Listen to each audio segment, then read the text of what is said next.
Um, you're Luke's mum. Luke has obviously come from obscurity. The whole industry has been very, very tiny, and now it's exploded into this wonderful sport. Yes. How do you feel? Well, it all seems rather surreal, actually. When we think about a year ago, it was when he was first noticed and first flew at Weston Park a year ago in June, and everything else has happened since then.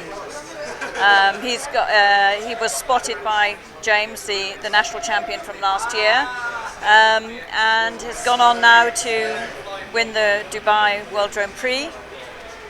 Just come back from LA where he won DR1 Invitational, and he also won the Spanish Nationals. So it's very exciting, very exhausting, because it seems to be virtually every weekend now there are events.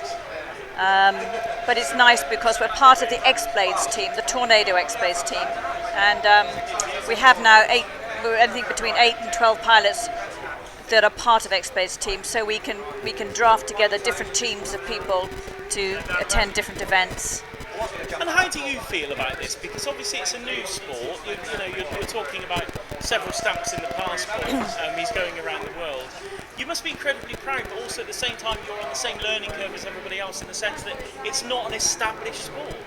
Absolutely. Yeah, we are all on a learning curve, particularly even just running events, how to time them, how to rank pilots. It's all experimental. We're all learning and improving all the time. A lot of feedback from the pilots as to what's the best way to do things. And as far as Luke is concerned, the thing he loves most about it is the FPV community. Everybody helps everybody else. It's very supportive of young people and older people alike. You can be disabled, you can still fly. It's a sport that is open to everybody. And the great thing is that you get this amazing impression of being the pilot with the goggles, taking the feedback, the video feed from the camera on the front of the drone. So it's as if you're the pilot in the cockpit.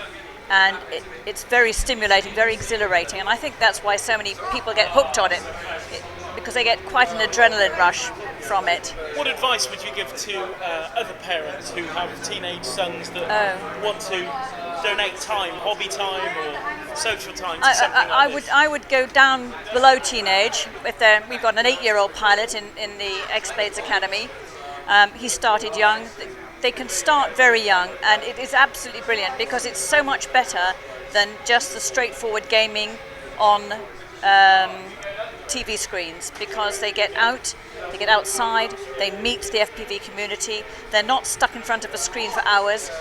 It lasts for a period of up to 5 minutes, depending on how long their battery lasts. Then they have to stop. They might need to do a repair, change blades, recharge their battery. They interact, they learn a fantastic amount. Electronics, technical issues about engineering, design and aeronautical aspects of drone design. They become really remarkably expert in the field.